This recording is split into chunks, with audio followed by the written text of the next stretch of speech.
Узбекистан на пороге вступления во Всемирную торговую организацию. Торговое представительство США окажет помощь в процессе вступления Узбекистана в ВТО. В Министерстве инвестиций и внешней торговли Узбекистана проведена видеоконференция с помощником торгового представителя США по делам в Южной и Центральной Азии Кристофером Уилсоном, на котором обсудили вопросы двустороннего партнерства в рамках вступления Узбекистана во Всемирную торговую организацию ВТО. Об этом СНГ Today 12 апреля сообщили в пресс-службе ведомства. С узбекской стороны в видеоконференции поучаствовали представители Министерства инвестиций и внешней торговли, а также ряда других ведомств страны, входящие в состав Межведомственной комиссии по работе с ВТО. Должностные лица Узбекистана представили американской стороне информацию о текущем состоянии процесса присоединения страны к ВТО и необходимых документов для поэтапного вступления. Кристофер Уилсон положительно оценил принимаемые меры узбекским правительством в рамках вступления в ВТО. Стороны достигли общего понимания в том, что необходимо ускорить продвижение прорабатываемых инициатив вопреки нынешней глобальной эпидемиологической обстановке.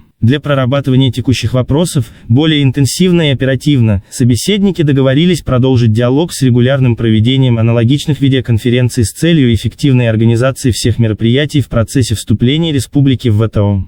Продолжая дискуссию, представитель торговой организации отметил, что период эпидемии может быть использован узбекской стороной как возможность для более тщательной подготовки к 4 заседанию рабочей группы по присоединению Узбекистана к ВТО. Добавим, что Узбекистан в феврале направил пакет документов и ответы на вопросы комиссии, необходимые для дальнейшей интеграции страны с ВТО. Напомним, что 161 страна стала членом Международной торговой организации.